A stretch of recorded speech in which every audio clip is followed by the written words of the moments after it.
Nós estamos com a Dona Maria Aparecida, né?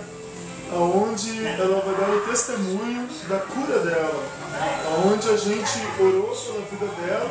Ela tinha problema de pressão alta, diabetes, exatamente, osteoporose e uma infecção sobre o seu joelho, né? E ela veio ao culto com esses problemas. Imagine você com uma pressão alta, com problemas de diabetes, a qual não tem cura, e também a osteoporose e infecção no joelho. Quando ela chegava ao seu culto, ela tomava muitos remédios devido à sua diabetes, devido à osteoporose, devido também à sua infecção, a qual estava sobre o joelho.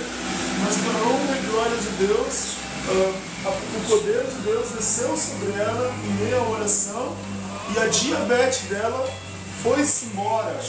A pressão alta estabilizou.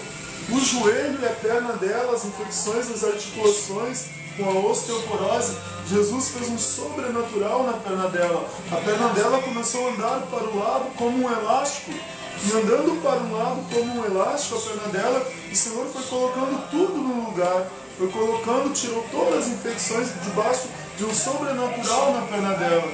E a sua perna doía muito, irmã Maria Aparecida? Doía muito. Coluna também. A coluna também dela doía também. E tudo isso hoje foi restaurado na sua vida. Não tem mais diabetes? Não tem mais pressão alta? Coluna não dói mais?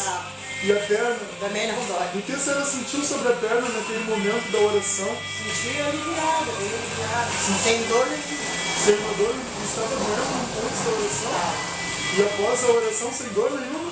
Não tem mais nada. Glória a Deus. A irmã pode ficar de pé um momento? Qual a perna que estava doendo? Era essa? A irmã pode dobrar a perna assim? Pode dobrar a perna? Onde doía? Era assim? Agora não dói mais. Não dói mais. E a coluna também. Não pode abaixar para mostrar a coluna? Glória a Deus. Glória a Deus. A coluna dela restaurada. Pelo poder do nome de Jesus. Aleluia.